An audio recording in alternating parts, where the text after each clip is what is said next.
যাত্রা শুরু হয়েছে। অনেক আলাপ আলোচনার চাইতে আরেকটা আলাপ, যেটা আসলে ঠিক বইমেলার সাথে সরাসরি জড়িত নয়, সেটা বরং অনেক বেশি প্রধান হয়ে উঠল। সেটা হচ্ছে শেখ হাসিনার ছবি দেয়া একটা ডাস্টবিন।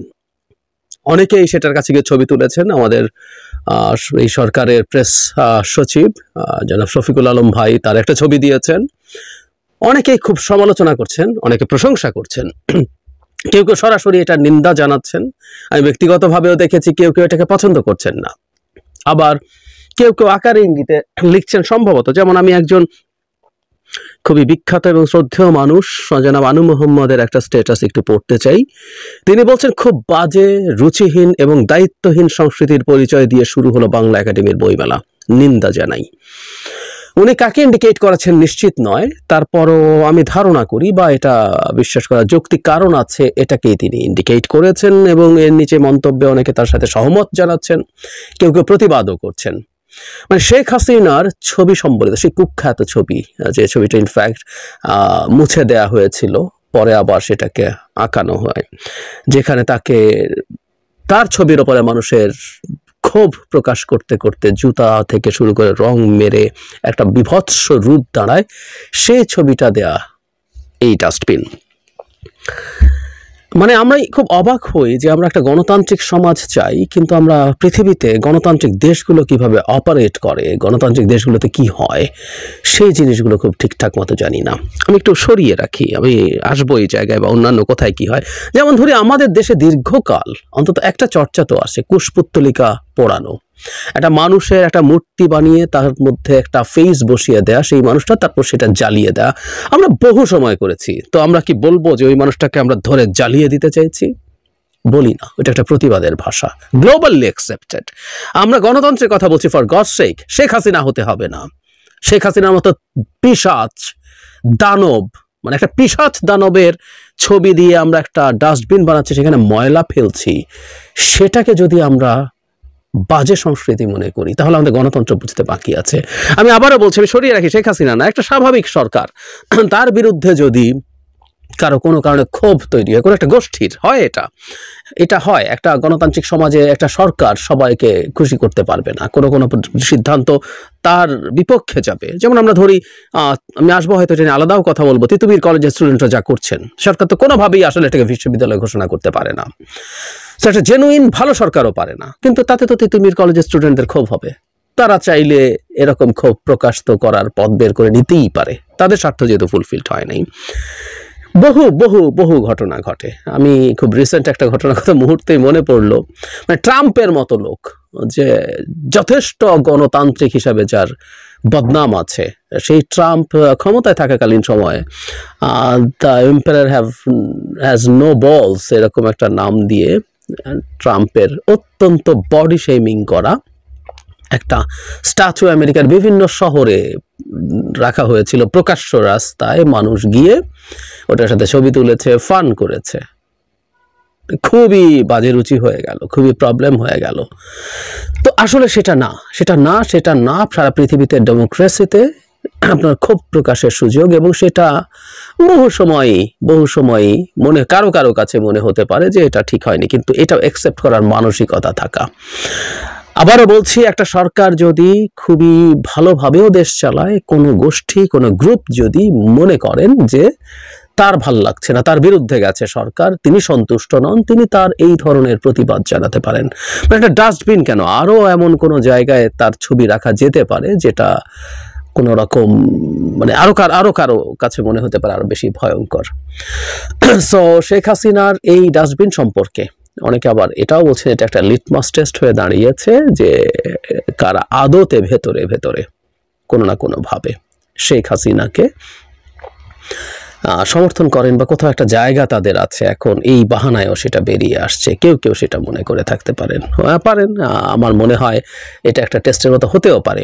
কিন্তু যেটা আমাদের আসলে মনে রাখা দরকার, আমরা শেখ হাসিনার বাংলাদেশে বসবাস করছি না। ভবিষ্যতের কোনো সরকারও, ভালো সরকার, নির্বাচিত সরকার, সেই সরকারও যদি কোনো কিছু করে, মানুষ যদি ক্ষুব্ধ হয়, এরকম একটা ডাস্টবিন বানিয়ে ময়লা ফেলতে পারবে। সে তার জন্য শেখ হাসিনার মতো, রিপিট, দানব বা পিশাচ হতে পারে না। শেখ হাসিনার মতো দানব বা পিশাচ এই ভূমির ইতিহাসে নাই, বহু জায়গায় নাই।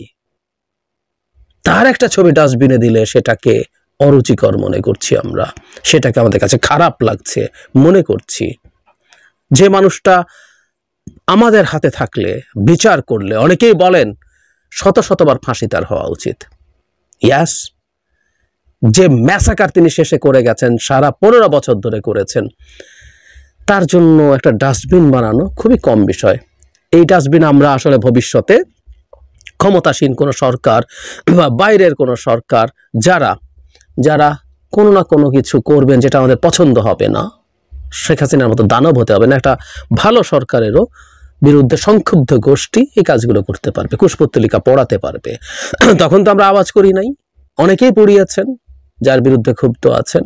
বাংলাদেশের ইতিহাসের এটা পরতে পরতে আছে, এগুলোকে সিম্বলিকলি নেওয়া শিখতে হবে। কারো যদি অসততা না থাকে, কারো যদি শেখ হাসিনার প্রতি প্রেমও না থাকে, তারপরও যদি প্রতিবাদ করে থাকেন, তারকে বলবো, এটা আমাকেও আমি বলবো যে এই জিনিসগুলো মেনে নেওয়া শিখতে হবে।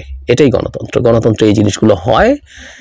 গণতন্ত্র পারফেক্ট কোনো সিস্টেম না, কিন্তু গণতন্ত্রের বেসিক কথাটা হচ্ছে গণতন্ত্রে ক্ষোভ প্রকাশের সুযোগ থাকে, মত প্রকাশের সুযোগ থাকে, এবং কখনো কখনো কোনো ক্ষোভ প্রকাশ বা মত প্রকাশকে কারো কারো কাছে বাড়াবাড়ি মনে হতে পারে, কারো কারো কাছে মনে হতে পারে এটা অতিরিক্ত হয়ে গেল, এটা সীমা লঙ্ঘন করলো। তারপরও আসলে সেই জিনিসগুলো মেনে নেয়ার চর্চা থাকতে হবে। এটাই হচ্ছে গণতন্ত্র। আমরা মনে হয় ওইদিকে যেতে হবে। আমি আমেরিকার উদাহরণ দিয়েছি মানে আমরা কাল আমেরিকা হয়ে যাবো তা না, কিন্তু আমাদের ওই পথে হাঁটা শুরু করতে হবে। আমাদের ওই পথে হাঁটা শুরু করতে হবে। যেখানেই এই ধরনের বিষয় নিয়ে বাধা আছে, সেটা গণতান্ত্রিক প্রক্রিয়ার পথে বাধা, সেটা গণতন্ত্রকে বাধাগ্রস্ত করে। খেয়াল করবো আমরা কার্টুন নিয়ে শেখ হাসিনার সময় একই ঘটনা ঘটেছিল, একই। আজকে যাদের ডাস্টবিন খারাপ লাগছে তাদের কাছে কার্টুনও খারাপ লাগতে পারে, তখন শেখ হাসিনার খারাপ লেগেছে, এটা খারাপ জিনিস, তো কার্টুন অলমোস্ট বন্ধ করে দিয়েছেন তারা। পশ্চিমবঙ্গে মমতা ব্যানার্জি গণতান্ত্রিকভাবে নির্বাচিত হন, কিন্তু তারও কার্টুন নিয়ে অ্যালার্জি আছে, মোদির বিরুদ্ধে কথা বলা নিয়ে অ্যালার্জি আছে। ওখানেও একই রকম, ওখানে স্ট্যান্ড আপ কমেডিয়ান যারা আছে তাদের উপরে চাপ আছে, ওখানেও তিনি এগুলো নিতে পারেন না। তো যেখানেই মত প্রকাশ নিয়ে মানুষকে একটু এক্সিজারেট করা নিয়ে সমস্যা আছে, সেটা অগণতান্ত্রিক জায়গা, মনে করে নিতেই হবে। আর আমি বটম লাইন যেটা বলতে চাই সেটা হচ্ছে, ক্ষমতাসীন সরকারের বিরুদ্ধে কেউ এটা বলবে ওটা বলবে, সেটা নিয়ে যতটুকু আলোচনা হতেও পারে, একটা পতিত মাফিয়া, একটা ডাকাত, একটা বর্বর অসভ্য মানুষ, যিনি তার নিজ রাষ্ট্রের মানুষকে যে কোনো ভাবে হত্যা করে, গুম করে, নির্বিচারে গুলি করে ক্ষমতায় থাকতে চেয়েছেন, তার ছবি দিয়ে ডাস্টবিন বানিয়ে আমরা ঘৃণা যদি প্রকাশ করতে চাই, সেটা করা যাবে না। তাহলে তো যারা যারা এটার প্রতিবাদ করছেন, শেখ হাসিনা ওই ছবিতে যে জুতা মারার, ওই যে মেট্রো রেলের ওই পিয়ারের মধ্যে যখন ছবিটা ছিল, জুতা মারার প্রচুর ভিডিও আছে। আমি দেখেছি বিদেশি মিডিয়া যখন বাংলাদেশে আসে, তারা ওই ছবি দিয়ে অনেকেই শুরু করে বা কোনো একটা পর্যায়ে ওখানে যায়, তারা এই জুতা মারার ছবি বা ভিডিও প্রকাশ করে। তাহলে তো কারো কারো কাছে জুতা মারাটাও খারাপ মনে হবে, কারো কারো কাছে মুজিবের ভাস্কর্য ভেঙে দেওয়াটাকেও খারাপ মনে হবে। ওটাকে আমি খারাপ মনে করি না, কিন্তু আমি প্রথম দিন থেকে ওটা ডিফেন্ড করেছি। ওটা শেখ হাসিনার অপশাসনকে সিম্বলাইজ করে বলে মানুষ এটা ভেঙেছে। খুবই স্বাভাবিক ছিল, পৃথিবীর প্রতিটা পতিত স্বৈরাচারের পরে এগুলো হয়। তাহলে কি আস্তে আস্তে আমরা ওগুলোও শুনতে থাকবো?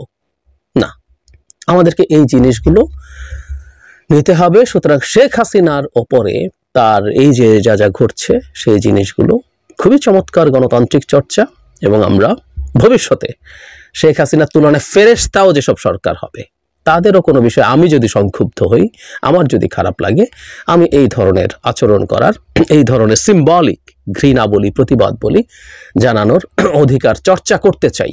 সুতরাং সেই বাংলাদেশের অপেক্ষায় আছি। শেখ হাসিনাকে একটু সহ্য করুন। শেখ হাসিনার এই ডাস্টবিন, শেখ হাসিনার এই অপমান, আমরা ভবিষ্যতে সেই রকম বাংলাদেশ চাই যেখানে সবাই সবাইকে এ ধরনের কিছু করতে পারবো। এতে ক্ষতি কিছু নাই, অনেক লাভ আছে।